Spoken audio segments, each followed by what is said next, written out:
Clive Barker Podcast Audio Commentaries.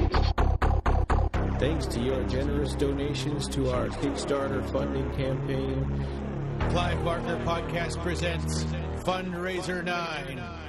Celebrations!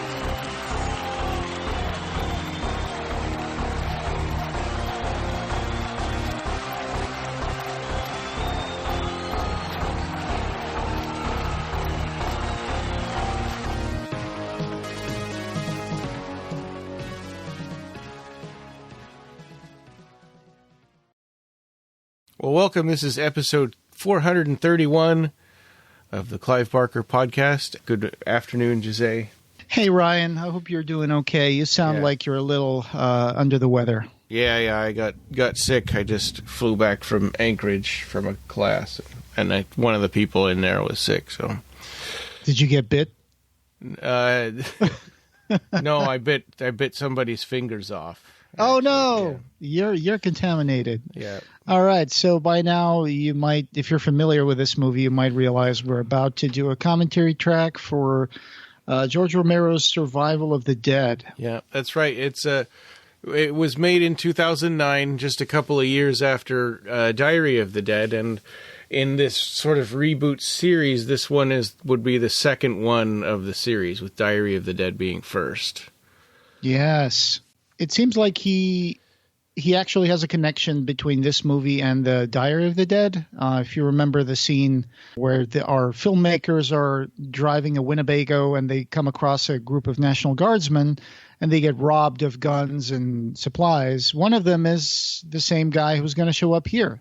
Yes, Sarge, I think he's credited as. Yeah. This is one of my complaints about this movie is that these characters, they don't really ever say their names.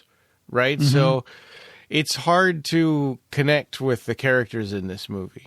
And we'll get into it more, but I've got another issue that I have with it is that it seems like the theme or the plot is kind of all over the place. A little bit, yeah. I thought this was a little a better experience for me than watching Diary of the Dead. I didn't really like the whole the digital video and the found footage stuff. It got a little hokey. This one, I had a little more fun watching it, and it's got a little more star power in it. This is is definitely a more straightforward movie, right? As far as it's a straightforward horror zombie movie. Yeah, with a feuding couple of families in an island, so it gets into that kind of tropey. They've always had this feud together, and now things are exacerbated by the Deadheads, and we're not talking about Grateful Dead fans, are we, Ryan? Right. Although some of them might be, I don't know. It seems that Romero movies always have this thing where people abstain from using the word zombie. Yeah. And this one's no different. Although in Dawn of the Dead, he said, when we open those doors, like talking about the mall, there'll be 1,000 zombies in here. Oh yeah. So it does happen. It's just really, really rare. Yeah, and I wonder if that line was ad-libbed. Right. There's always someone who doesn't want to say the Z word, but in this case, they call them deadheads. Yeah, which I don't know if I care for that one. We are paused right before the logo for the Artfire films. Artfire, that's it. Yeah, we're right before the Artfire. Do you want to do our countdown? Sure. So when we hit. When I count to 3, hit play, and we'll be synced up to the beginning of the movie. So that's 1, 2, 3, play. There we go. And we've got that logo coming up. Yeah. This movie didn't do very well in the box office. I think when it came out, I think this movie has done about less than $400,000. Well, and honestly, it feels like a direct-to-video movie rather than a theatrical release. Yeah. So this opening, this opening narrative that he gives, where he kind of recaps the survival of the dead and talks about his part in it, and he became like a pariah because of that movie went viral on the internet, and so that was an interesting idea that he's like this internet pariah, but it never comes up again after this narrative. I mean, nobody ever recognizes him. It's not like important to the film at all.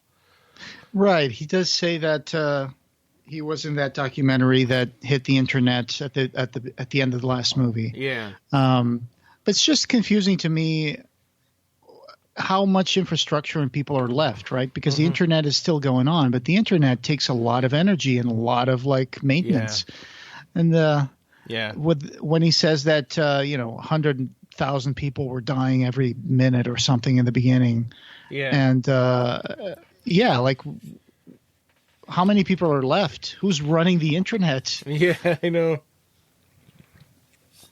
I know if people can even hardly hang on to their houses, how are they gonna run the internet? Right.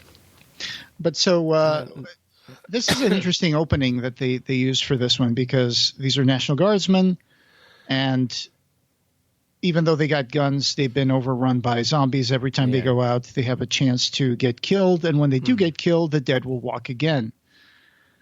So he's kind of like, the security in this place is terrible, right? I mean, yeah. I know that the jump scares are way more important than the believability about these guys. Yeah. Oh, I like the way that he turns around and you see the teeth on the side of his mouth through his face. Yeah. But so he's, oh my God, did you see that? Yeah. Oh, it blew the zombie's head, and then the little top of the head just falls up on top of the neck. Some unnecessary CGI, I think. Yeah, very flat, very in front of the camera, very like rectangular shot of like just close up.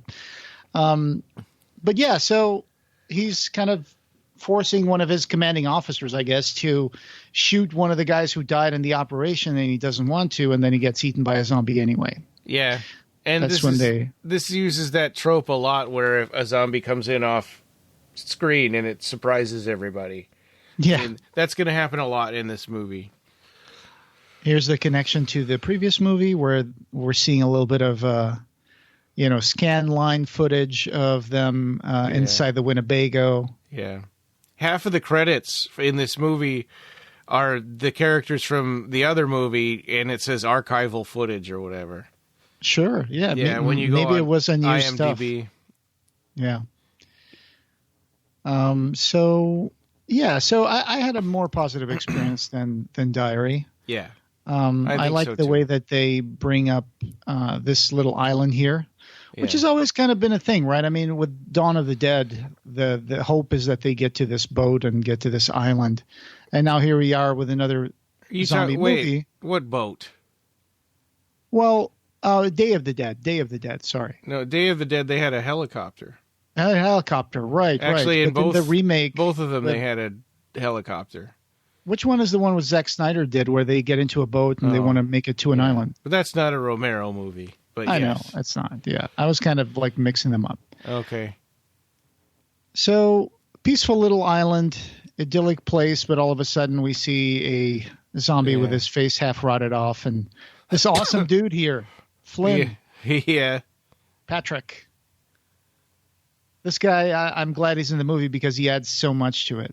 That's true. Yeah, the military characters that are supposed to be the main characters are a little flat and hard to care about.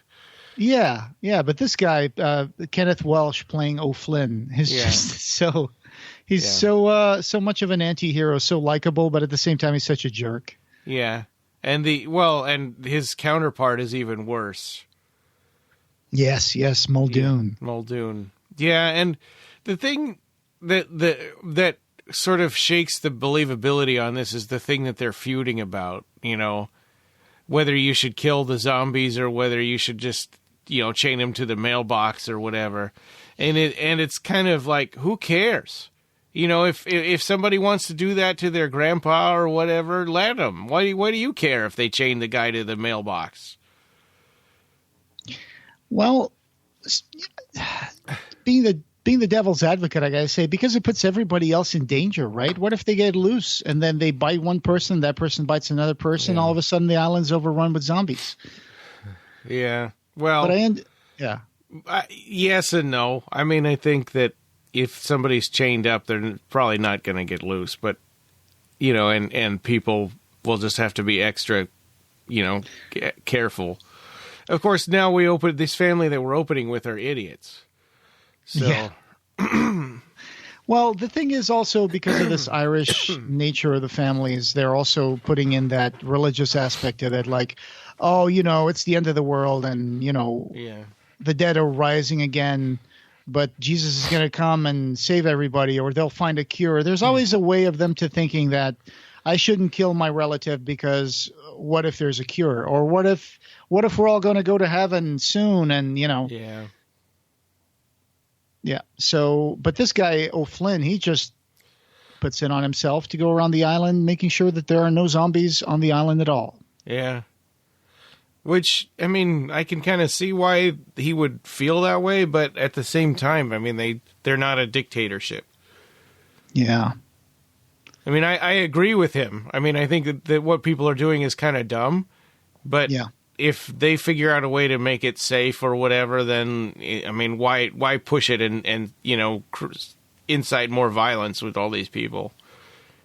I have a right to kill your family members, even though they're already dead.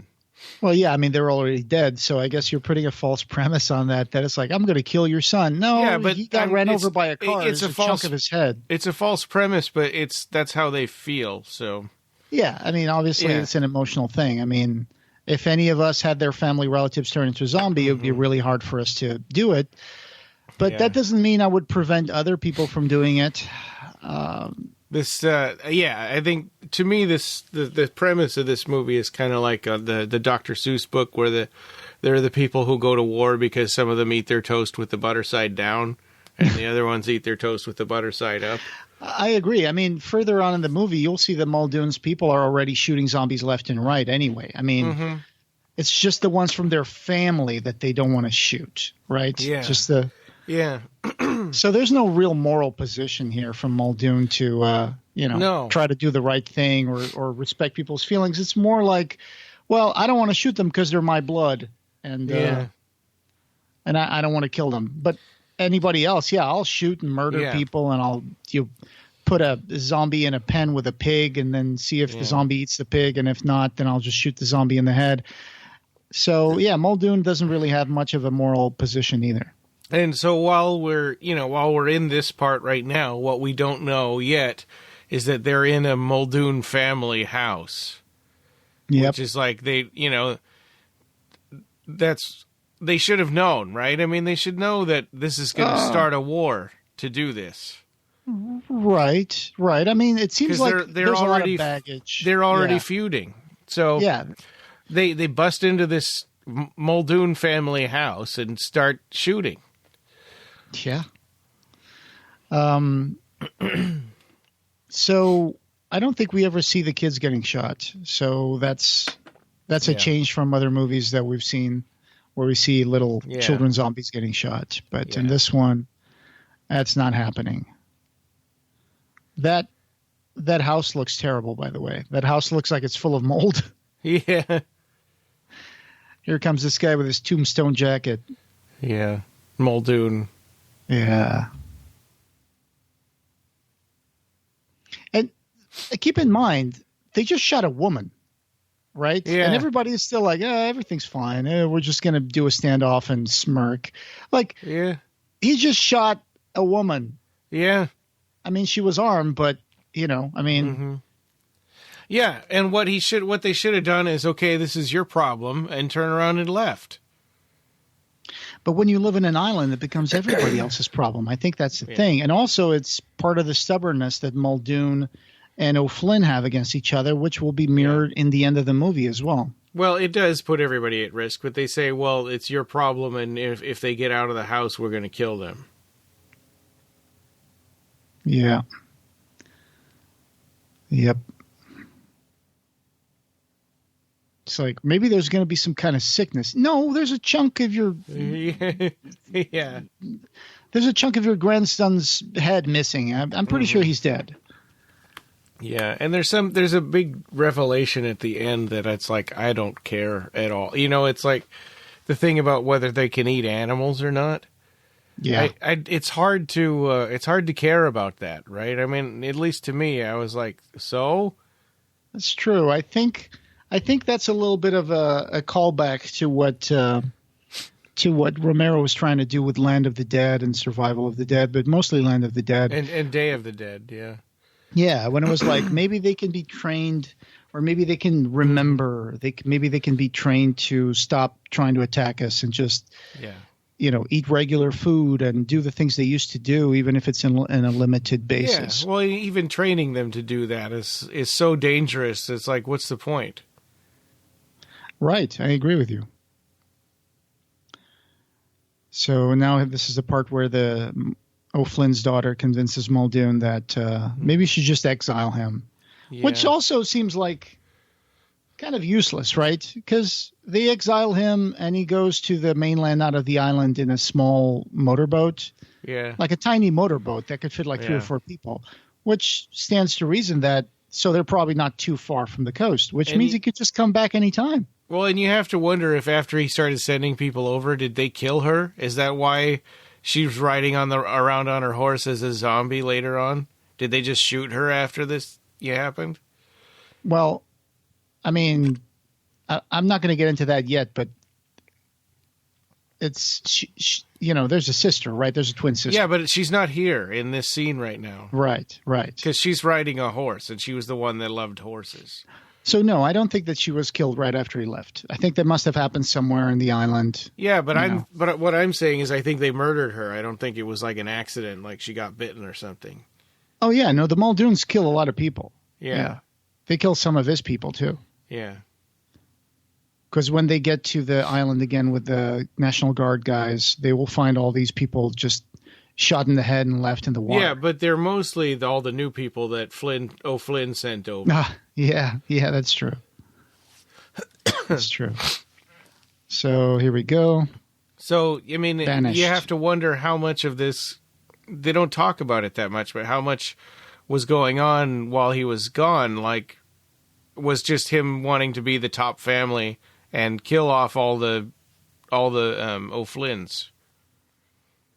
Yeah, basically. I mean, what better time when life is cheap to take over a feuding island than that. It's a good excuse to be like, okay, well, you're not with us, you're against us. We'll just get rid of you. And this scene here, like, come on. I mean, it's so gratuitous. Yeah.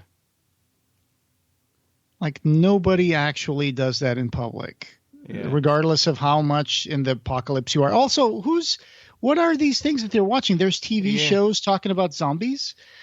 It kind of makes me wonder how messed up is the world if there's still networks out there making comedy. Yeah. That's so weird.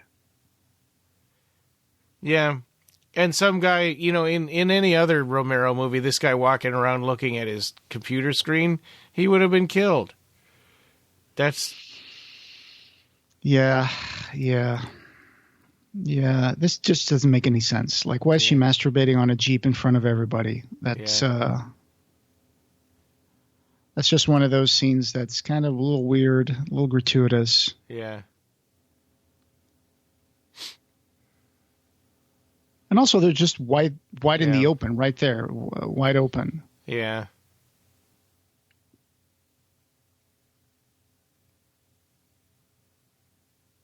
I would imagine that they would be bunked up somewhere, have a nice base of operations.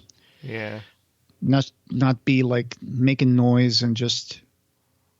Yeah. Yeah. What were they trying to guard? I think they were just chilling. I think they were just actually relaxing.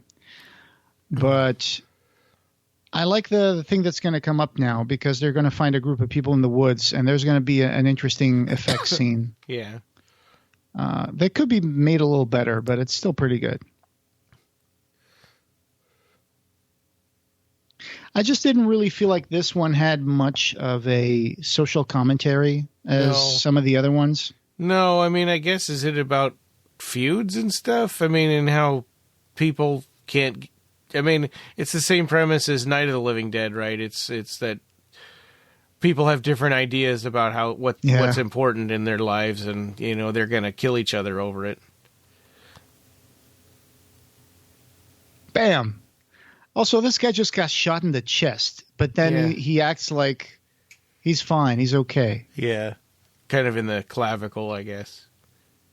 That looks like he should be in a lot of pain and dying right now. Yeah, he should be bleeding. He shot him right above the heart. Yeah. And still the guy is like, it's all good. He's smirking right now. He just got shot in the chest. Yeah. This is like a redneck gang in the woods. Yeah, and they're idiots. I mean, obviously they're not important to the story because... Here's that scene where looks like what these guys did is they finished off a horde and then they cut off all the heads and stuck them in pikes. Yeah. And here is our man Sergeant Nicotine Crockett, right? In the credits, he's just called Sarge. I didn't even know what his name. I never knew what his name was. Yeah, he's Crockett, I think.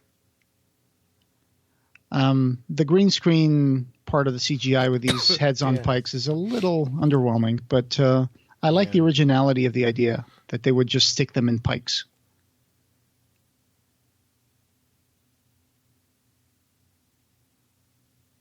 Oh my God. I like the accent that they give these guys. Yeah.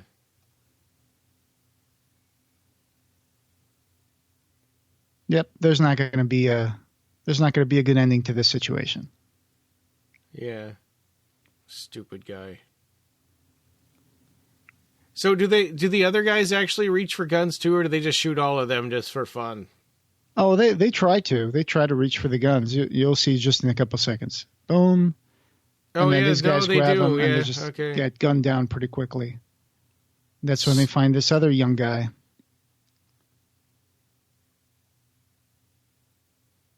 I think it's a little weird that they just say, okay, you can ride with us so quickly. Because, like, you don't know who this guy is. Well, and those hillbillies were completely surrounded by people with machine guns, and they're like, oh, I bet I can get to my shotgun in time.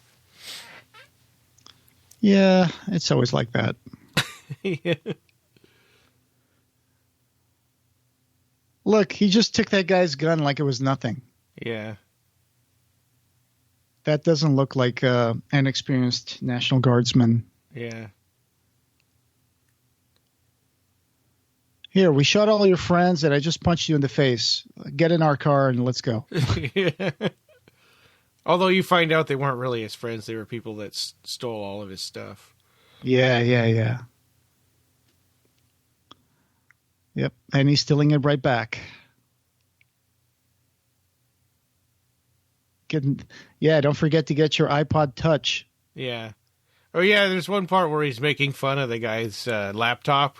And because he's talking about how much better his iPod Touch is. And I was like, you got to have one of these. I'm like, really? They don't do the same thing. They're not really, I don't know. Yeah. So they were driving around with that armored vehicle? The rednecks? I guess so, yeah. It's funny that they say armored vehicle, LOX, L-O-X, as in locks. Yeah. So that's funny. Hey, can you take over for just a minute? I just need to grab some water and I'll be right back. Okay. I'll be right back.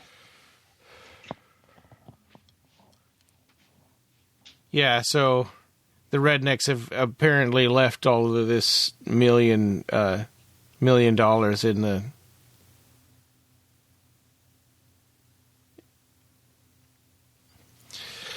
in the armored car.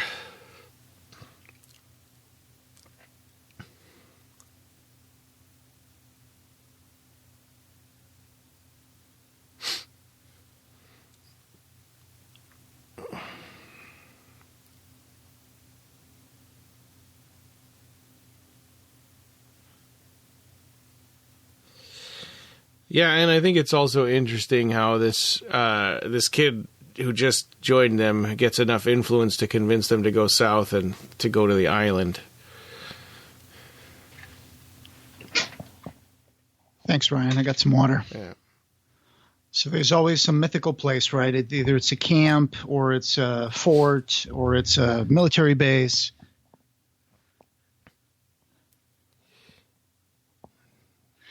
After Land of the Dead, it seemed clear that even islands would not be safe from the zombies, or the deadheads, as you want to call them, because they can just walk on the bottom of the rivers or lakes or oceans, and then they would just walk up on the beach. Yeah.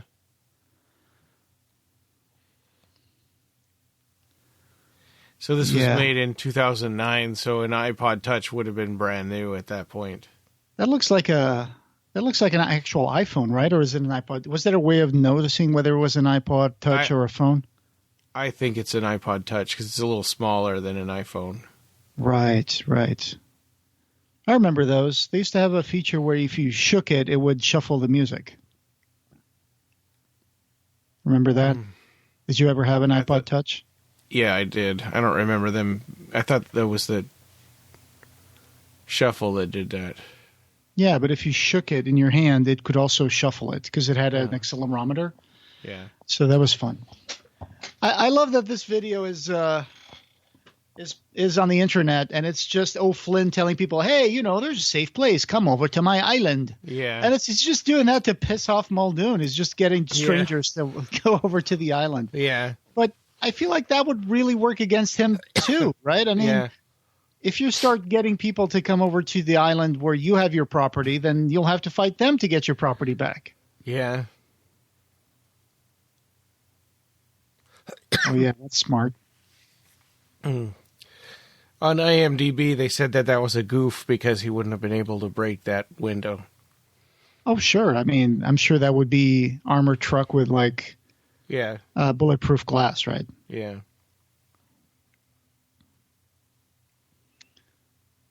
It's his reaction is a little weird here. It's like, I don't want to sign up with anybody else. It's like, okay, well, you got guns, dude. I mean, you're pretty much doing your own thing. You're not signing up with anybody. I'm guessing he's mad because he's realizing that they really should go there, but he doesn't want to. Yeah. He changes his mind pretty quickly here. Yeah.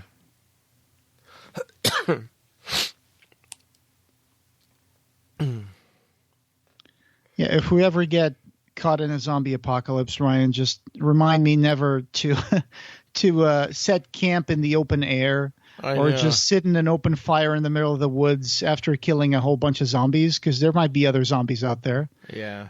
I mean, these guys should be finding a safe place with a door. Yeah. It's really weird that, they've got infrastructure as far as like internet and television, but where are the Army or National Guard or police? I mean, these guys were National Guard, but they're not anymore. I mean, they just wander around, do whatever they feel like. That's the thing that keeps bothering me in these movies is that, the society collapsed and everything, the majority of people have died and turned into zombies now. But it's like,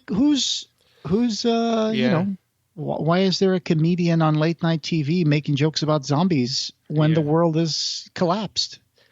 Is that something from weeks ago? Is that something from months ago that you're just watching? Or is that stuff that's still being made today? And when you look at the back of the side of this house, there's no way there was a zombie up here. They showed the whole roof. Yeah. But later on, a zombie's going to sneak up on him. But to be honest, I mean, once you saw this guy fishing saying, "Ooh, I got a big one," you knew what was coming, right? It was going to be a zombie. Yeah. Slips of the tongue. Yeah. I don't know what that means. Maybe it's like melt in your mouth. Maybe that would be a better thing, but slips off the tongue. No, because a slip is like where you put a boat on a dock. Oh, I see. Okay. So probably it was a place that he worked. There you go. So how did this zombie get up on the roof? Because they showed the other side of the roof, and there was no way for him to get up there. Yeah, that's the thing, right? Sometimes they just stumble around like idiots, and all of a sudden they can just climb on top of a, tall building. It's whatever the story needs. Yeah. Cool truck, though. What we were talking about before about the internet and late night TV, it seems like that was a premise that they had to stick with because they set it up in the last movie, right? So that these kids could, broadcast their their documentary that they made. Right. And so it's like, well, that was part of the world that we set up, so we're going to leave it, even though the infrastructure for other things that are important seems to be gone. Did you see when they pulled up the truck that some lights lit up on the floor behind the truck? That was like a trap. That was oh yeah. The mines that they put in there. I don't know where they got the mines, but Right.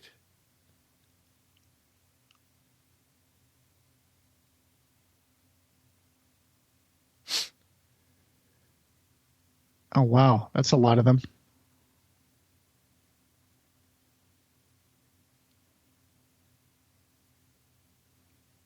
Yep. So he just left the island with like 4 other people, right? Yeah. And boom, there we go. The mines. Yeah, that guy that was fishing on the roof wasn't part of their original group. Right. He must have been part of that fishery. Yeah. It's crazy that there's so many boats there right for the picking. You'd imagine when stuff started going down that people would be trying to get up to their boats and just go up to high sea. And right now he's arguing about why they need a ferry is because they need to bring this truck. And he says it's not because of the money. It's because it's an armored truck and it's really helpful. But, you find out later as soon as they get there that they have to weigh anchor like way out and take a rowboat to get to the island anyway. Mm-hmm.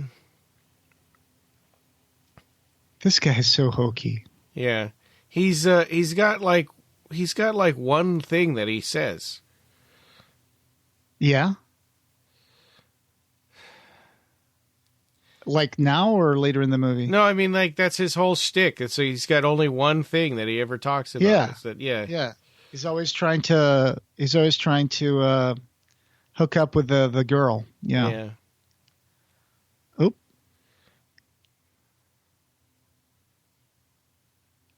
Bam. Ah, you got me. Yeah. Oh, Flynn is going to lose all his buddies here. Yeah. So one thing I was trying to understand is whether or not I think these guys are his crew. They're not necessarily his family, right? He was captain of a boat. Yeah. Because they keep calling him captain. And he doesn't seem to get too mad that these guys shot all of his buddies. He still hangs out with them afterwards. Yeah. Oh, look. So apparently this is super shallow water, even though there's a ferry docked there. Yeah, because these guys, these zombies are, they're standing on the bottom. Yep. He bit the finger there. Yeah. He bit one of the zombies' fingers off, so it got in his mouth. Mm-hmm. Oh no, they got Wendy. Yeah, just say guys in a sarcastic way as you're being surrounded by zombies on 2 fronts. I mean, yeah.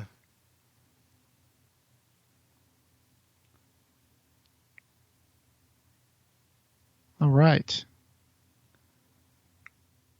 So I would imagine the boat close to land like that, there probably would be zombies in there as well. Mm-hmm. So I guess they wanted to take the trope about somebody getting bitten and not telling everybody. And twist it a little bit so it's a little different because he bit a zombie instead. That's right. Yeah, it's like the thing about a dog biting a person is not news, but if a person bites a dog, that's front page. Right. Yeah, I think it's kind of hokey. I don't know. I can't. Oh yeah, sure. I mean, why would it kill him so fast like that? I could see like maybe getting sick and throwing up. Sure. Well, I think it was. Oh, he's going to stick the.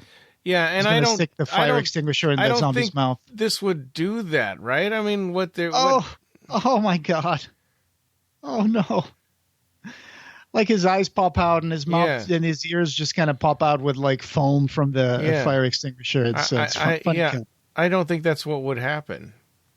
No, that's not what would happen at all. because it would probably come out of his nose and his mouth, but not pop out his eyes and out of his ears. Like, dude. Yeah. People just are so matter of fact about zombies that it seems like I don't know how they survive this long. Yeah. Yeah, so they have a big long argument about like if guns work when they get wet or not. Well, by a big argument, you mean like 2 or 3 lines. Well, it's they're arguing through the middle of a zombie fight about it. Yeah. I think it's also because, I mean, zombies getting shot in the head has become so like nonchalant and such a usual thing in these movies that they do have to feel the need to put some other stuff in there. Right. Well, and it's even become a huge thing in video games. Oh yeah, I was looking at stuff on the internet yesterday night and this morning, and I did see a computer game that has Romero shows up in the computer game. I don't know if you ever... Yeah. Well, what was it called? Let me see if I can find that for you. While they're talking and trying to fight these zombies. I just saw a brief trailer of that. Let's see. What was the name of that game? I think it might be City of the Dead, something like that, or Call of the Dead. Like a current game or an old one? No, an old one. Oh. Yeah, I think he was still alive when he did that. Well, there was a Land of the Dead video game. Oh, it could have been during that. Xbox 360 and PlayStation 3 time. Yeah. Hey, do you think Xbox 360 might have gotten the largest game library for consoles? Because every time I go anywhere at thrift stores, all I see is like Xbox 360 games, like by the stacks. Yeah, because they're in the time in between when it's not collectible yet, right? So it's just old. Right now they're in this is the old crap time. Yeah, frame. just like the Wii games and stuff. Yeah. Oh, he was gonna shoot his buddy, but in another 10 years, those will be collectible. Oh, sure, yeah, I'm sure. All it takes is a community of people to start collecting them. And bringing it back into the zeitgeist, and then everybody wants to have that, just like VHS tapes. The problem is all of the games that started, not working right until you put them in and ran updates on them. If that becomes a real issue, then games won't be collectible anymore. I love that part. Did you see what he did? Yeah. He lit a cigarette, then he lit the fuse in the bomb. And one of the zombies stuck his head through the door, and he just handed him the bundle of dynamite. Yeah. And the zombie just took it in. Mm-hmm. Oh, that was funny. Oh my gosh, he might get his feet wet. There we go. Let's go over to the island. Yeah. Yeah, drown in like ankle deep water. Yeah. So it looks like Plum Island is an actual real island, right? I looked it up. Oh, is it? Yeah. Well, it can't only have 2 families on it. Right. Apparently it says it's Plum Island, Southold, New York, 11957. Oh. It's actually restricted because they have a center there that conducts research on animal pathogens to protect farmers, ranchers, and the national food supply. Oh. Yeah. It's in New England. Maybe that's why they were able to film there. Well, did they actually film on Plum Island? Probably not. I don't think so, no. All right, so that's a little ferry, huh? Looks like they're in the commissary. Yeah. Fritos. Are there any snacks that are particular to like Alaska? No, I don't. Well, yeah, I don't think so. Okay. Is there such a thing as moose jerky? I guess so. Yeah, but... Is moose edible? Yeah. Oh, cool. That's why people I had no hunt idea. them.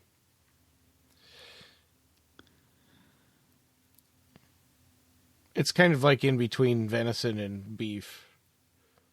Oh, I see. This is when they're bonding together, like Nicotine, Crockett, and O'Flynn. And again, I need to remind everybody that Nicotine? His guys. Yeah, that's his not nickname. Oh. It's a nickname. I Nicotine Crockett. Oh. Did he just kill a zombie with a fork holding a weenie? Yeah. That was amazing. And that was another one of those instances of a zombie walking in from out of frame, surprising everybody. Sure. Even though he was facing him, he would have seen him long before that.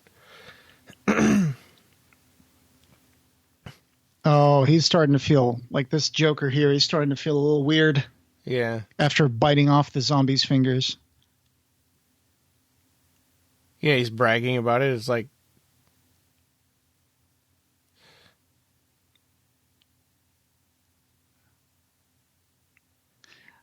okay, this is where I have to say that corpses don't really have flowing blood after they die. Blood just kind of clots. yeah.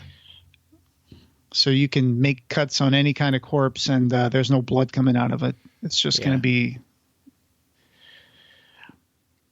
I like the idea that there's a zombie stuck in that car. Maybe someone who got bit, tried to escape, got himself into a car, and then just stayed in a locked car and turned. Yeah. On the other hand, I feel like if zombies do remember some things about their life, they would probably remember how to open up a car door. But Yeah. Yeah, zombies always seem like they're sort of frozen in time until somebody walks by them. that's true. Yeah, sometimes they're just inactive, like they're sleeping. Yeah. That's something I wonder if anybody ever tried to explain why that happens. Maybe the zombies are just conserving energy until they detect like some prey is nearby, and then they would start moving. Yeah. Just like a spider, I always like the way spiders seem to be in their web 99% of the time, but then somehow they still go out and oh, look, this zombie is driving a car. But you'd think as if a zombie's like laying around on the ground that it would rot a lot faster. Yeah. That's the other thing, right? In zombie movies, if they really rotted, then the zombie threat would be pretty much disappear eventually because all the corpses would just fall apart. Well, and you could kind of see that progression in Day of the Dead. The zombies were a lot more desiccated and looking. Yes. But now this movie is just starting over again. So this is only the second movie of this series that he was trying to put together. Right. I think there's a part where they show that this is just a few weeks after it started, right? Yeah.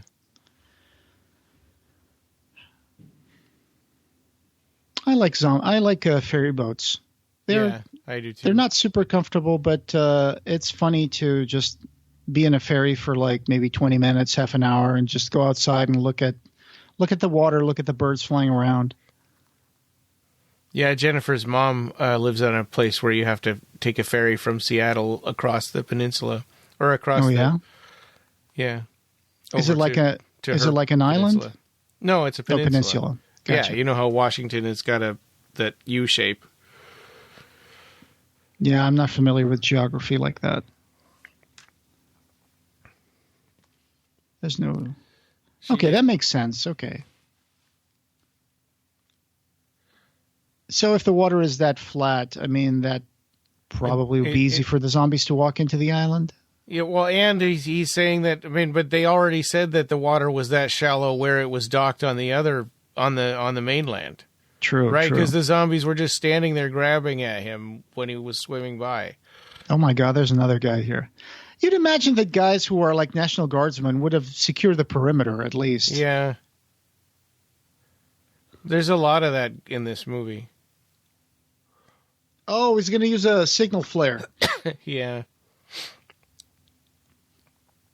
That doesn't work that way. Yeah, No. It went through his rib cage and then set fire to the inside of his head. Yeah, and now he's lighting a cigarette on him. Yeah. And so that's what I don't think that this change from from practical effects to CGI was a good one in this movie. Yeah, we really missed the KNB Greg Nicotero effects, right? Yeah. I mean, and I imagine, I think there are some still, but it seems like they went out of their way to use CGI, and this was like a turning point where in the past it used to be that CGI was really expensive and you had to use it sparingly, and then it went the other direction. You know, that CGI was a way to cheap out on stuff. Yeah, they just do it in post-production. You just shoot the scene with no effects, make the guy like, oh, pretend like you shake yourself up like you're being shot, and then we'll just put the flares and the blood spurts in post-production. And it's not the same. It really isn't the same. It doesn't have the same organic feeling. Yeah. The light doesn't bounce off the CGI the same way as it would in real life, and it's just different. And the higher the resolution of the new movies, right, or new releases, the worse that stuff looks because it doesn't match. Yeah. Pussyfoot. Okay, so the island's divided by a river, and one side belongs to each family. Yeah, you'd think he would have explained that to them while they were on the boat instead of waiting until they got there. Oh, it's funny that he doesn't mention at all at any time that he has two daughters, not just one. He's talking like he has only one daughter. Yeah. Which I've is been going to trick us. waiting to talk about that because I think that really bugs me because it was it's a really cheap way to bring an actor back or bring to bring somebody back from the dead. It's like, oh, I'm the twin. Right. I love the mailman who keeps delivering the same letters over and over. Yeah, I mean, it's not a bad idea. I think it's more dangerous than just shooting them, but I don't think that this is worth them murdering each other over. Yeah. Muldoon's point was that he wanted to keep his family relatives because there might be a cure or whatever. Yeah. But why did he chain up O'Flynn's zombie relatives, right? Yeah. Because he has no qualms in shooting other zombies. Maybe it's kind of like a petty vengeance thing. Oh, there we go. Got shot in the shoulder.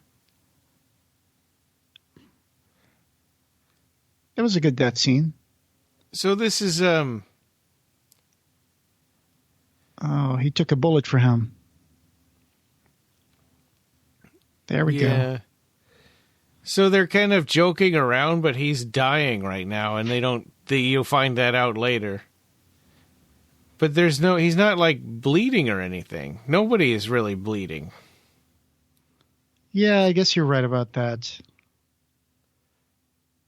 I mean, basically any sort of gun injury in a world like this would be almost deadly. I mean, you could get an infection if you don't have hospitals working. They don't have the means to close these wounds. Right. And look, he just got shot through the shoulder, but he's good enough now to grab him with two hands and lift him up and stuff. Right. Yes. It's the adrenaline. Ryan.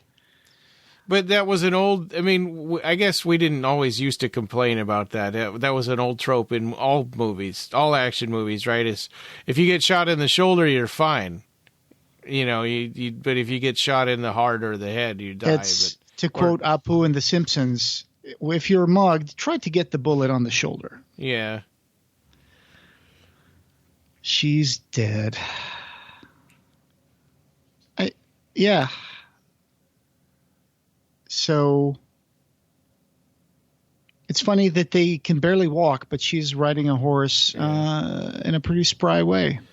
Well, and this whole premise about them being willing to eat animals, I mean, Romero set it up in Night of the Living Dead that they were grabbing like rats and stuff and eating them. That's true. Anything they could get their hands off, right? Yeah, it's just the ghouls. Humans are a lot easier to find probably than animals and catch.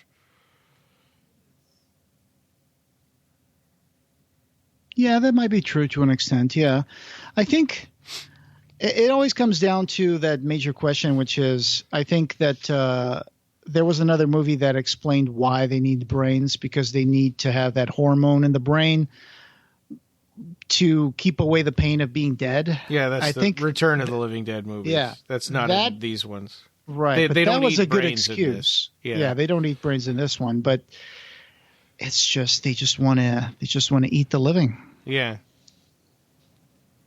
Yeah, they're really the only explanation is that they're just driven by instinct, right? And in Day of the Dead, he even said they don't take any nourishment from it. There's no reason for it. Oh yeah, we just saw this one was happening.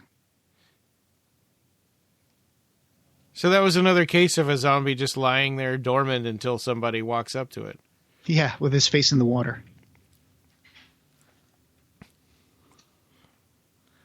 This guy is the best part of the movie. Yeah. Honestly. Yeah, I agree. I'm going to shoot that son of a bitch. Yeah. This teenager they took on, I don't like him. I think he's annoying. He does look a little kind of awkward. Yeah. Well, and he's always grabbing guns and you know, he acts like he's a threat, but he's not, and they just kind of put up with him anyway. Like he'll shoot past somebody's face to shoot a zombie and stuff. You'd think he would that'd be a good way for him to get himself killed. I like that he says, I'm just going to go alone because I know all the back roads and I can be sneaky. And then he just walks away in a straight line, shooting his gun at all the zombies that he sees, like making a whole bunch of noise. Yeah. Right? He's just walking around, bang, bang, bang. Yeah. And it's like, you're going to run out of bullets pretty soon, old man. And then what? Yeah. Right here. See? This scene, it's just ridiculous. Yeah. Also, how much of a good shot do you have to be to shoot someone in the head while they're moving? Yeah. Bam. I always like the idea of seeing a zombie on a horse, though. But it would be cooler if the horse was also a zombie horse. Yeah. Because, you know, horse skulls have that weird kind of shape to it when they're but they don't have any flesh on it. So that would be cool. And that's another thing that hasn't really been described or explained, is if there are zombie animals or if is it only humans. Because I think in Day of the Dead, we may have seen a zombie alligator, but we were debating about whether it was a living or dead alligator. That's right, at the beginning, right? Yeah. Yeah. But really, it's not really ever clear, we're definitely not seeing zombie animals in this movie. I would have liked to see that. I mean, for example, Resident Evil movies have those zombie Dobermans. Yeah. And stuff. Those are cool. That really adds a lot to action scenes sometimes when they're they're fighting those dogs and then those faces kind of split open or whatever. It's like super creepy. Yeah. And the Resident Evil monsters are all like corporate experiments. And also imagine, like, would you turn into a zombie if you got bit by a mosquito that bit a zombie? Yeah. You know? I mean, what if everything could get sick with that zombie virus? He's just eating a hat. Yeah. But the bear ate his hat. Was it a good hat? Yeah. Oh, how did he lose his foot? He pulled it off so that he could keep walking. Yeah. If you can pull off a foot that easy, I don't know how he stays together in one piece. Yeah. I love this guy's jacket. I know. It's got that shoulder cape. I used to have one of those. I used to wear that. What do you call this? Like it's a duster. Trench coat? Duster. Yeah, duster. Makes it seem like he's a cowboy. They went out of fashion as soon as Columbine happened. Then it kind of became a no-no to wear those. No kidding. kidding. Especially for me as a student teacher, I wasn't going to start doing that. Yeah. Do you remember when Bill Gates did a clip about Doom? And he shows up inside of a Doom map saying, these games are becoming really realistic. And he's wearing a trench coat and a shotgun. Oh, no. And I'm was this before or after Columbine? That's so weird. I think it was something about a Doom tournament. Yeah. Because, Doom got installed in more computers than Windows at one point. Right. Yeah, because Doom was DOS-based. Yes. Yeah. Oh, this is the part where this guy, you can see how this guy is, thinks very highly of himself. Yeah. Like, now that the other guy's gone, he's the guy who provides the bread and butter to everybody on this island. So he's the daddy of everybody. Yeah, he's like Kaufman in Land of the Dead. Exactly. But this guy just really raised a good question. Like, why are you so keen on keeping some of them chained, but then now we've been just shooting them left and right? Yeah. I think there is one movie, though, and I haven't seen that movie, but I've heard about it and saw the trailer. It was this movie with like these a teen couple, and the guy's a zombie and she's alive. And at the end of the movie, the guy does come back from being a zombie back to being alive with the power of love. Yeah. So that's the only movie I know that zombies can get cured and come back from being zombies. It's kind of, that's hard to parse. I mean, they're dead. Right. Yeah. It was called Warm Bodies from 2013, I think. I never saw that one. Yeah. Well, it's kind of like a Twilight, but with zombies, I think. Ugh. That's unfortunate.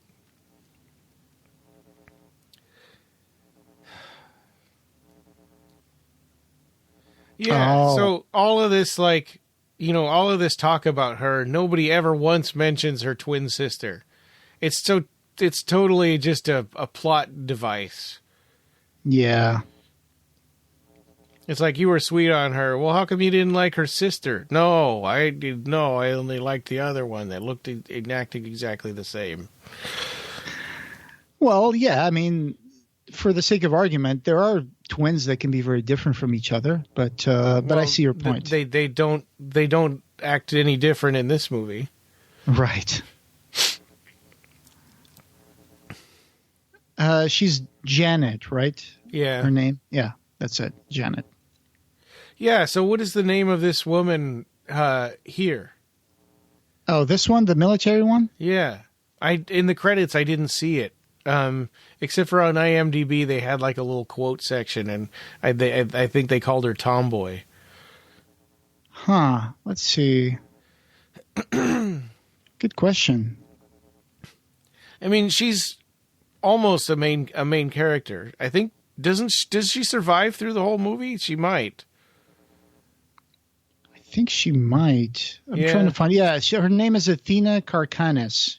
Yep, she is called Tomboy. Yeah. In this movie, that's her nickname. Yeah, and so I'm kind of annoyed with that they don't even bother to give us names of these people, and so it's hard to care about them. I think you're right. Yes. Yeah. Now that you mentioned that, I realized I never knew her name. Yeah. After watching the movie, and she's also been in a lot of Saw movies. What's that kid's name? I don't know. The kid's name. Let's see if we can find that guy's name. Kenny? No, Kenny was the guy that just got shot. No, Kenny was the bald shoulder. guy. Yeah. Is he James? There's a James. No, James is another guy. Is a. Let's see. DJ. Is he? It DJ? might be DJ. No, he's a boy. He's Devin Bostick. Oh dear God! Actor Devin Bostick, credited as Boy. So that's that's just it. That's just his name, Boy. Yeah, you're right. There are pretty like cardboard characters sometimes where you don't even know their name. And look, this guy got shot in the shoulder. Nobody did anything to help him, and he's just sitting there smiling, chatting, smoking a cigarette. And Kenny got shot through the shoulder and died instantly. Yeah. Kenny suffered from a rare syndrome of glass shoulder. Yeah. Oh yeah, this guy is feeling the effects of the blood, zombie blood that he accidentally ingested. Whoa! Yeah, dude. And she didn't get a scratch on her. He just fired maybe 8 bullets at her. Yeah. I think this movie is disappointing for me because this one and the last one especially, but because with the first 4 Romero movies, they were so great and you expected so much more out of them. And it's kind of felt like, I wish he had just kind of stopped at Land of the Dead. Well, I think there's an intro for this, and there's some quotes that I've read. One of them was something where he was talking about how, nobody starts out wanting to be a horror filmmaker. They start out wanting to be a filmmaker.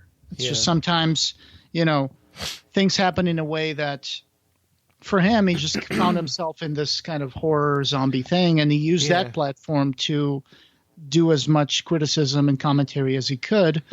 But I got a feeling that he even says in that quote, I think something like, I read this last night, so I'm paraphrasing, but it's like, I try to make movies that weren't horror, but like 9 people saw them. So I just decided I would stick with what I know. Yeah. Well, like George Miller has been pretty successful making non Mad Max movies. Oh, dang. She just shot him right on top of the head. Yeah. But people mostly remember him for Mad Max. Look, he was right in front of her. She didn't see him? Yep. And there was a guy in a horse right there. Yeah. 10 feet away in front of her. Because he was off the camera. This is the thing movies do that I just hate. It's like if it's outside of the field of the camera, it's not there until they walk into the shot. But it's like they're right there. He was right in front of her. Well, this was the first time they did it with humans instead of zombies, but they've been doing it, the whole time. Yeah. Yeah, you think? You got a bullet in your shoulder. You think he was running around and roughing up Kenny and swinging his arms around and stuff like normal, and now, bonk. It seems like he's not bleeding a lot compared to how much, getting shot like that, but I like that they have vases of flowers that are completely wilted to show that it's been a while since anybody's cleaned that house. But then there's other 2 jars on the same shot that have fresh flowers. But let's call it and say that the people who are living in that house are still probably cutting flowers and putting them in the kitchen. Yeah. But why have one vase of flowers totally wilted, but then 2 vases of flowers that are still fresh? They would throw those out or something, or put them on a grave or something. I think our brain is just supposed to register the wilted flowers. Yeah. But don't get close to the water. It's just like when Frodo is looking inside the marshlands. Right. Oh, yeah. What if crows could transport the zombie virus? That would be cool, too, because they're always eating carrion. Yeah. What if they, a flock of crows would come and peck you and scratch you, and then you turn into a zombie? Yeah. Although crows don't really usually peck and attack people, but... Yeah. Oh, he got some people from his family. Yep. All right. He managed to reconnect with some. Everybody's had losses. Oh, he said had to put her down too. So he's talking about his daughter. Yeah. So she wasn't just murdered by the Muldoons. I thought he was talking about his wife. Oh, maybe. All right. Muldoon is having soup. Wait, what? Oh, yeah, they got her. Right. Yep. They kidnapped her and brought her over to the Muldoon place. And he says, like, his wife belongs in the kitchen. And so she's, like, chained to the oven or whatever. But she's not actually making the food, right? I mean, I can't imagine. I don't think so. But at the same time, like, why would anybody want to go in the kitchen with her? And then she spit the soup out like it was horrible. So it sort of made it seem like maybe the zombie is making her food. Oh, screw this guy, Muldoon. Yeah. Like, every person has his place. Children in the bed and women in the kitchen. Yeah. But you're right. She did make a face when she ate soup. Yeah. Which makes you think it's not super hard to make, but it's not super easy for someone to make either. So would you trust a zombie with a knife and chopping up stuff? And no. Wouldn't you end up finding like fingers in your soup? Yeah, you wouldn't want a zombie touching your food. Right. So weird. Well, and we just saw a guy die because he bit a zombie. Raises a lot of questions. Yeah, why is she chained in the kitchen? Is she the cook? Yeah. So Romero was working on making the second trilogy, right? So there was another movie that he planned on making at some point, which was going to be called Road of the Dead. Yeah, he was planning to do two other movies in 2017. It was Road of the Dead, which was going to be directed by Mark Berman, and Twilight of the Dead, which was going to be a sequel to Land of the Dead. It was going to be directed by Romero. Yeah. Unfortunately, of course, Romero passed on July of 2017 because of lung cancer. But some news came out recently about Twilight of the Dead. So apparently I found this article says Roundtable Entertainment announces Brad Anderson to direct George A. Romero's Twilight of the Dead. Toronto, September 8, 2023. Brad Anderson is set to direct George Romero's final film, Twilight of the Dead, produced and financed by multi-platform production company Roundtable Entertainment. I think they're basing this off of a treatment that Romero left. Yeah. So something to keep an eye out for. And their plan to have somebody else direct a Romero movie, it's like that's never happened before. He always wrote and directed all of his movies. All of his zombie movies. So I don't know how I would have liked that. And this Twilight of the Dead, I mean, I guess we'll see too. That's kind of like August Derleth writing, H.P. Lovecraft stories. Yeah. It's funny that he had that big porcelain white jug and pan. Yeah. Yeah, my grandparents had that in their house. Huh. It's just the same kind of jug and pan. It's just to wash your hands and stuff before eating. Zombies can barely walk, but this one's skilled enough to ride a horse without falling off of it. Yeah, that's what I mentioned earlier. So this is not the same person who was in the horse at the beach when the father was exiled, right? I think she is. Yeah, because that's the one difference that they talk about with them is that this one loves horses and the other one is not. Okay, yeah. So weird that character from the beginning of the movie just ends up dying off screen and just becomes like a zombie on a horse. Yeah. This guy's her sweetheart. Yeah. He almost kissed her. What an idiot.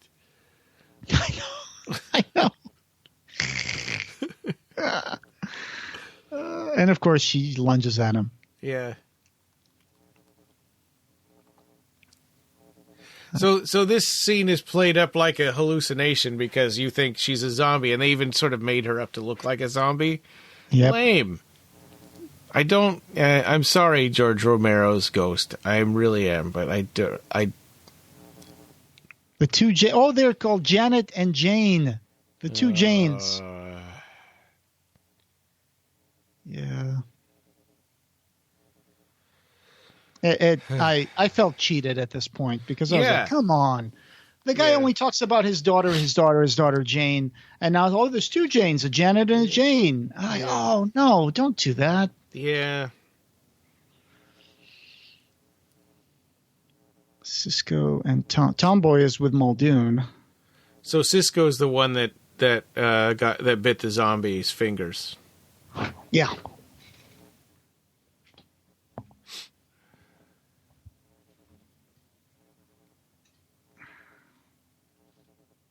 Why not? I mean, do you see what's happening to your island? I mean, do you think that zombies have any room in that island? They don't. Yeah.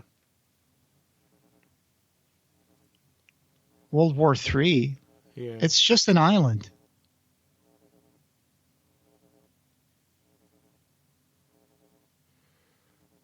Well, I mean, in this case, we're talking about survival. We're talking about survival with the baggage of having two feuding families.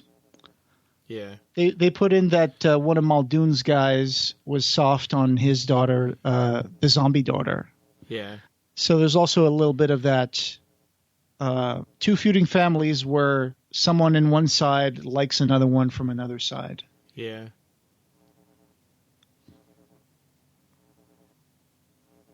I would watch a movie just with this guy's posse, man. Just yeah. O'Flynn's posse. See what's going on.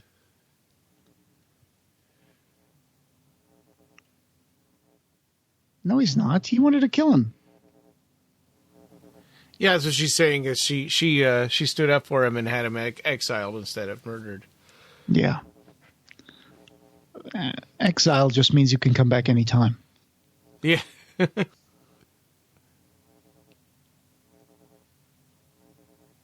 Right. Yeah, so she was the one there on the... Oh, so she was the one on the horse. I guess. Yeah, see, I don't know. Yeah, I was right. Yeah, that's what I was thinking. Yeah. Well, or she was at least the one that talked him out of it, and maybe the other one showed up on the horse at when he was getting shoved out. Yeah, I don't know. I think the horse thing was just a kind of way to try to trick us into believing that was her. Yeah, I don't like when they play jokes on the audience like that. Yeah. It's just because it's not really a joke on us because they didn't give us enough information. Mm-hmm. I tried to find any information I could about Twilight of the Dead, but unfortunately I wasn't able to find much to go by. Yeah. So I don't really know what that movie would entail. I think I found a brief description of it. Suzanne Romero was working in it. She's been working with screenwriters on the script. And Hollywood Reporter, I think, put out something here. Let's see. Says, the story is set in the decimated world. Life has all but disappeared, but there still may be hope for humanity. George Romero wrote a treatment for The Twilight of the Dead with Paolo Zelati. After the director's death, Zelati asked Suzanne Romero for permission to continue the script. He brought on screenwriters Joe Netter and Robert L. Lucas to help. Oh. Well, I hope that they don't make it like the Zack Snyder movie or like 28 Days Later, zombies that, run and scream at you. Right.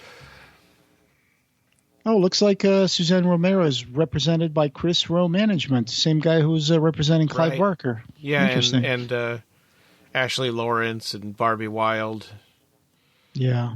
And Suzanne also said, it is no secret that Diary and Survival were not the way he envisioned the series ending, and George knew it very well. Oh, wait, this is Zelati. Zelati noted, Twilight of the Dead was his goodbye to the genre he created and wanted to go out with a powerful film.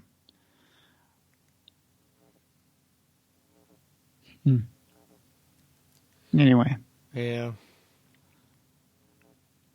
I don't know. I mean, I'll be one of the first ones to go watch it, but I don't know what to expect. It says here, Twilight of the Dead is the final zombie movie by George Romero. Romero wrote the treatment for the movie before he died. The movie is set on a tropical island and will explore the dark nature of humanity. It will be the 7th and final installment in the Romero's Living Dead franchise. 7th, but it would take place after Land of the Dead, not in these movies, right? I mean, that's what I'm assuming. Yeah, I think the movie was expected to start shooting in 2023, so I don't know what the follow-up on that is. Yeah. And it was going to be directed by Brad Anderson, who directed The Machinist with Christian Bale. I don't know that one. Oh, it's a good movie. You should watch The Machinist. It's really good.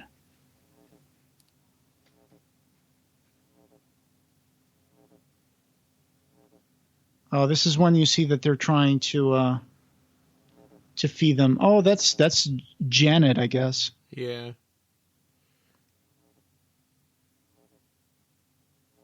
So they're going to see if she wants to eat the horse? She's been riding the horse. This is my third time watching this movie, and I never really understood one was Jane and one was Janet. It's like, yeah. I don't know. I feel like, yeah, I mean, we talked about it already. I feel like that was a trick played on the audience. I would like to see a movie where the zombie invasion is treated as almost like a Day of Rapture kind of thing. Have a more religious angle. I like the way that this has kind of a religious angle because these are Irish people, Catholics, and they think that, the guy Muldoon was just saying that the devil will send us back again from the dead. So I was wondering if there's been a movie out there that if anybody knows of any movies of zombies that has a more religious angle to it. I would like to know.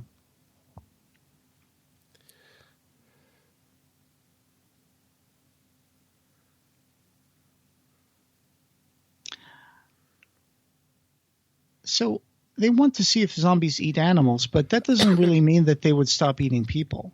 Yeah.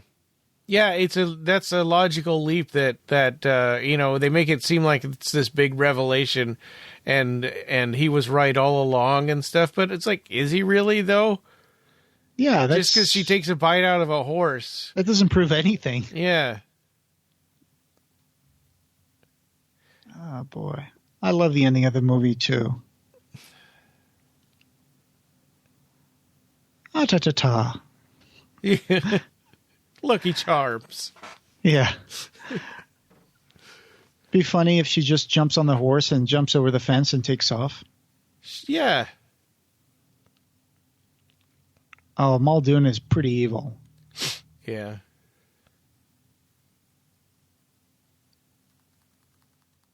Yes. Walking around the woods at night in a forest that is full of zombies is a good idea. Mm-hmm.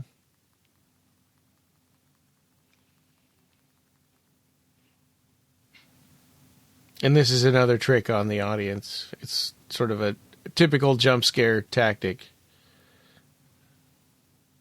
What kind of question is that? Yeah. Nothing, because it's worthless. Yeah. Although apparently there's still television and internet that I guess you pay for. Good question. I have no clue. Is Muldoon sleeping? Huh. So they're just willing to sit there for hours, just waiting to see if the zombie will eat. I think it's pretty clear that if it doesn't happen within the first 20 minutes, it's not going to happen. Yeah.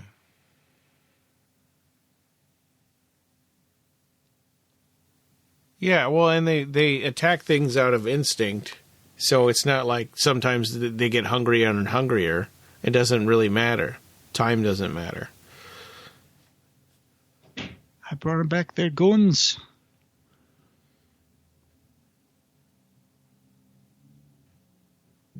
It's a whole Mexican standoff.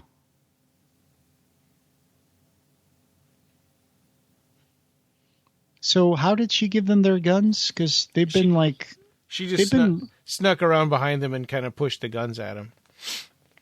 But they got like 10 men pointing their guns at them at all time. Yeah, they were too dumb to see it, I guess. And now he's handing another gun to another guy and nobody's doing anything. So there's a character in this movie named Boy and another character named Tomboy. That's right. Yeah. Like, I used to have bullets and now I don't. what the heck is going on? It's so weird. Yeah. Like they had them under like pointed guns and all of a sudden someone just shows up. Oh, I gave them guns. Yeah. Now they got guns and they can hold them up and they can shoot them and nobody's doing anything. Yeah. Like what? Oh, damn. You'd think that just the gun going off would have started them all shooting at each other. Oh, look, this got the zombie Janet to become distressed. Because I would think that they would all be pretty tense, and seeing somebody firing their gun would be enough to start them all shooting. Now, I thought this girl was being pretty reasonable so far, but what she does here is really stupid. Yeah, I hate it. It's almost like that. It's like that guy trying to kiss her. It's so stupid. There we go. Yeah, good job. I mean, you walked up to your zombie sister and just let her take a chunking bite out of you.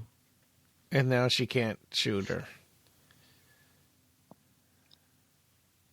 Oh. That horse, man. Yeah. Black Beauty. That was kind of silly. No, I blame this one on your daughter, to be honest. Yeah, he used to be a really good shot, but then Muldoon can get up out of a chair and go hide behind a tree. Right? Like he was shooting those zombies on his way to when he got to the island. He was like shooting them 40 feet away center. while he's walking. He doesn't even stop and aim or anything. I still like this better than Diary of the Dead. It's a pretty entertaining. There are parts that are pretty entertaining, but then the stuff like what just happened was just so ridiculous. Yeah. that you're like, oh. No, this I think... This is even more ridiculous? I think that this is kind of an average zombie movie, which is what I don't like about it, right? Because you want Romero movies to be, like, exceptional. That's right. How many times is this guy going to get shot? It's like, oh, that one really hurt. Yeah. He got shot by this guy like 3 times. Yeah. I guess he's not Kenny. All right. Zombie lady, get into her horse. Yeah. We'll be together. So it's like they decided that every Romero movie has to have a scene like that of somebody, getting torn apart. So he's the one. Although, he's not like Rhodes. He's not as horrible, where you really want to see him get his comeuppance. He's just some jerk farmhand guy. Oh, I love it when they bite chunks off of necks. It's great. Yeah. Oh, there we go. This is very Rhodes. Like, you're right. And he even was yelling, "Come on, Joe, goddamn!" And they kind of break him in two and move the spine from the legs and push it away. Yeah, that was their big practical effects shot. Guys, I think at this time you guys understand that if you have a shotgun, aim for the head. Oh, Jesus. Did you see that? Yeah.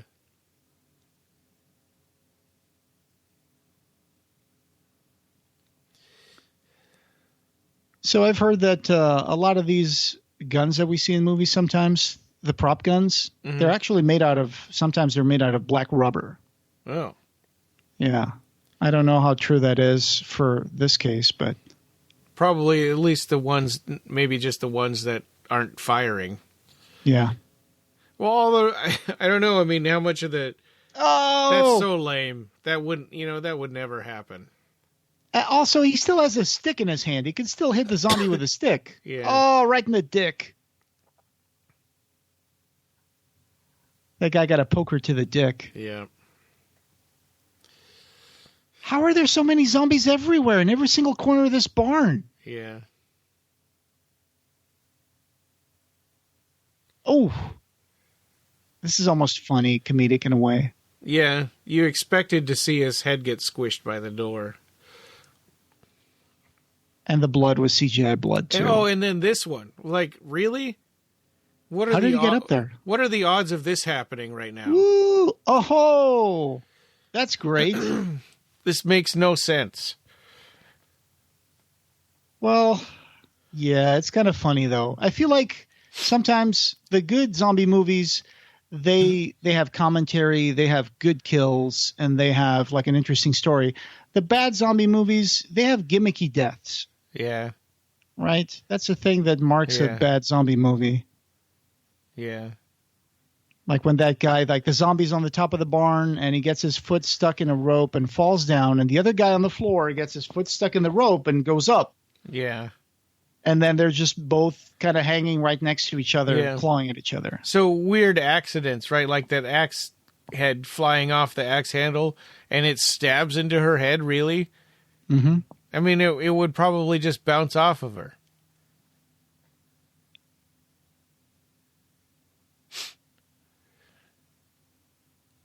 Yep.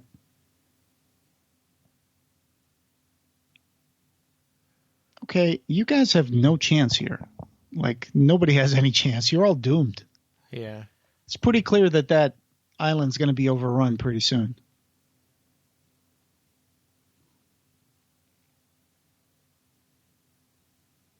Okay, now because it's his daughter, he's not going to shoot her in the head. Oh, there we go. Well, he is going to later. Yeah. I mean, at this point, right, yeah. But nobody's shooting Muldoon back. Yeah, why didn't they? He's he right just called there. for a ceasefire. Yeah, I know. Bang. They wanted him. They wanted O'Flynn to be able to do it. Yeah, which makes sense for the story reasons, right? But right. the other characters, they don't know that he's not going to also shoot at them. I mean, they would shoot him. Oh my gosh, you sound pretty congested when you're breathing. Yeah, I could hear that. Yep. Yeah, good job, guys. Look, both your families are dead.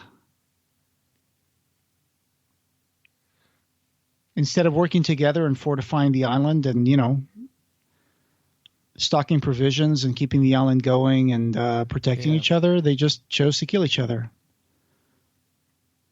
Oh, she took a bite of the horse. Yeah. Like, if she had done that like an hour ago, this would all have been avoided. Yep. But again, that proves nothing, right? That proves nothing. That a zombie took a bite of a horse? Yeah. And what does that prove? She's coming over here to tell her dad, and he's not even going to let her get the chance.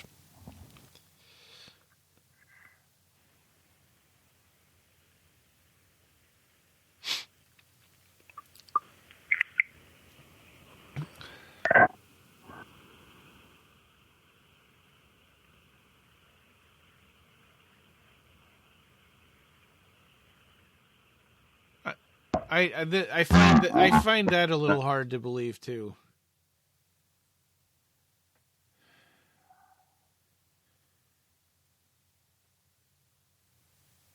I think that he would have given her a chance, to live the rest of her life first. I'm hearing some weird stuff on the microphone. Is that you talking?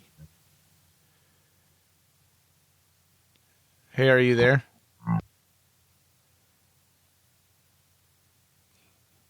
You're coming out like...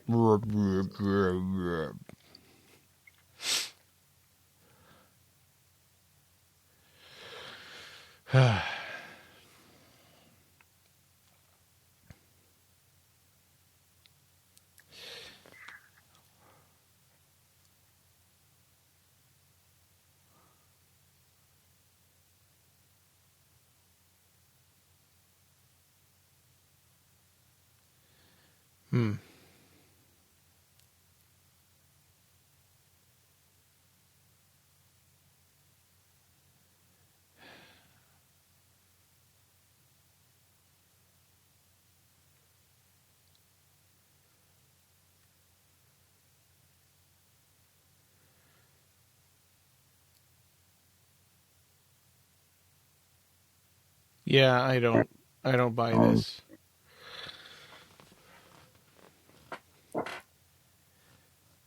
Hey, Jose, I think you might need to hang up and call back again because I'm not hearing you at all.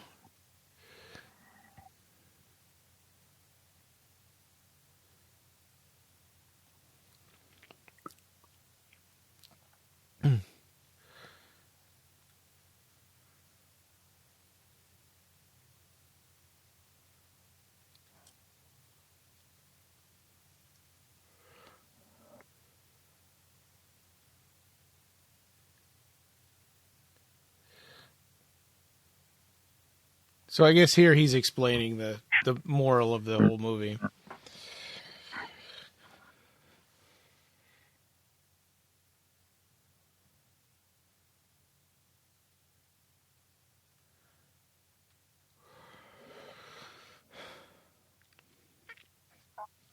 Yep.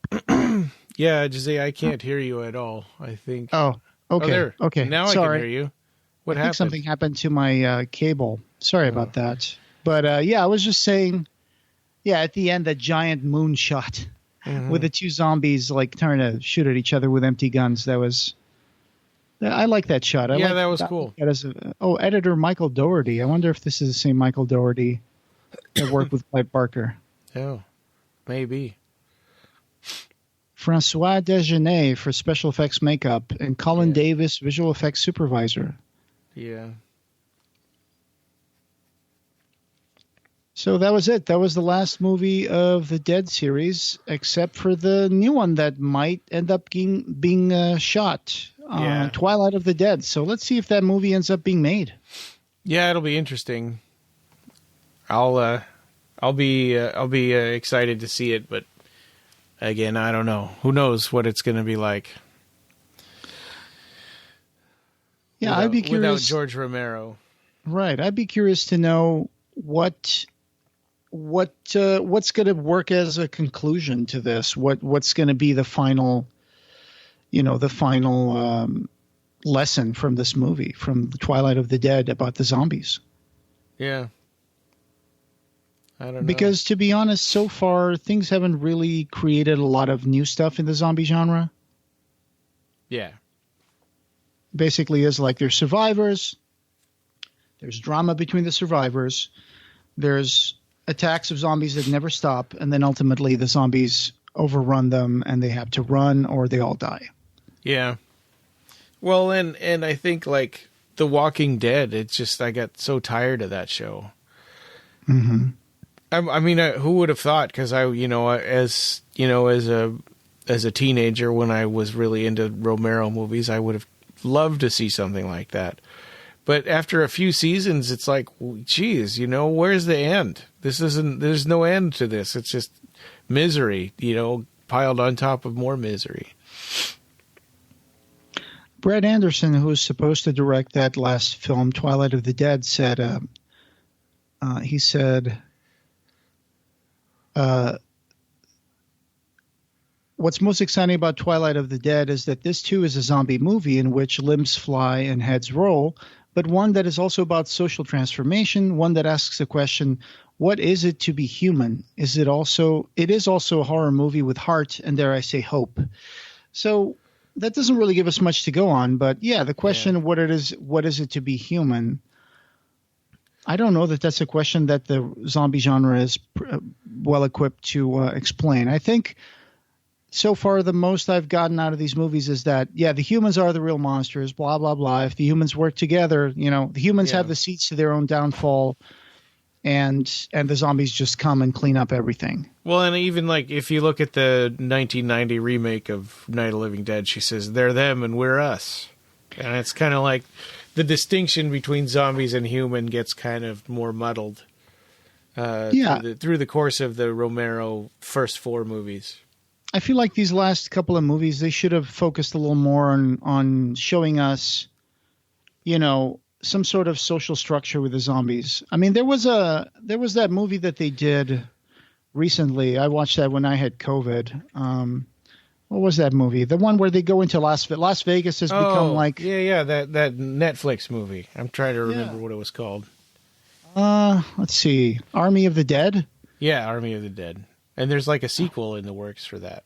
Oh, is there? Yeah, I kind of liked Army of the Dead because it showed us that zombies did have like kind of a structure. They would follow someone and they would have maybe basic strategy, but there was like one major like couple of zombies who controlled everything.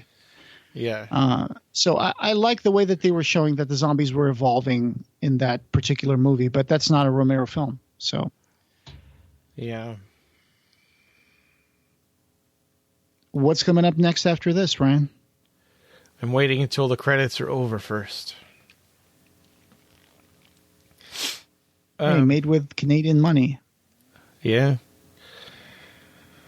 Sudden Storm Entertainment. Country of the first publication, Canada. Blank of the Dead Productions Incorporated is the author of this motion picture. Blank of the Dead. No animals were harmed in the making of this movie. Yeah, not even that horse. Nope.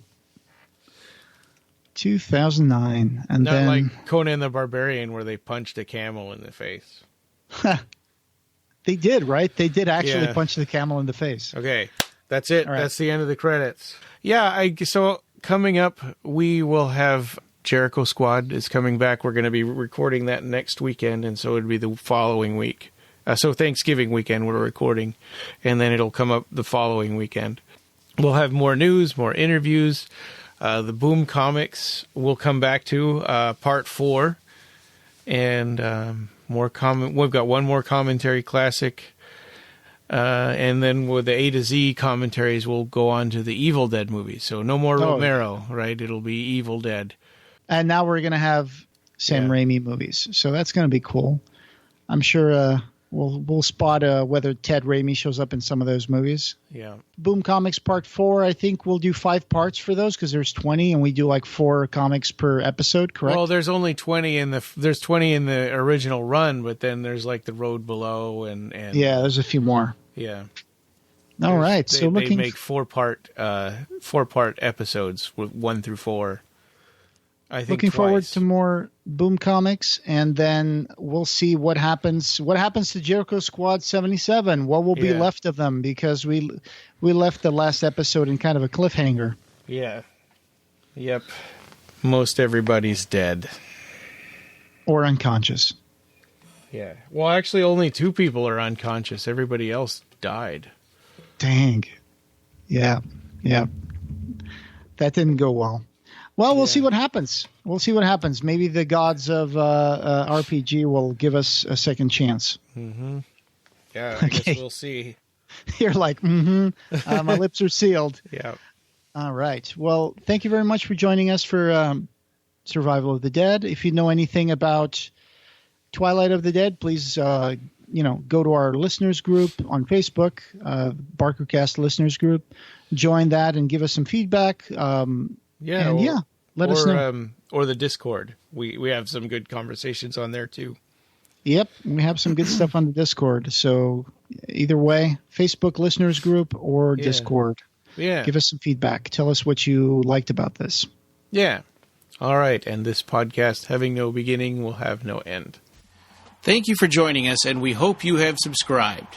You can find the Clive Barker Podcast wherever you find audio. Show notes for this episode, as well as news and reviews, can be found at our website at www.clivebarkercast.com. The Clive Barker Podcast, or BarkerCast, is an independent editorial podcast and blog that is not affiliated with or under contract by Clive Barker or Seraphim Inc. This is a labor of love by the fans for the fans.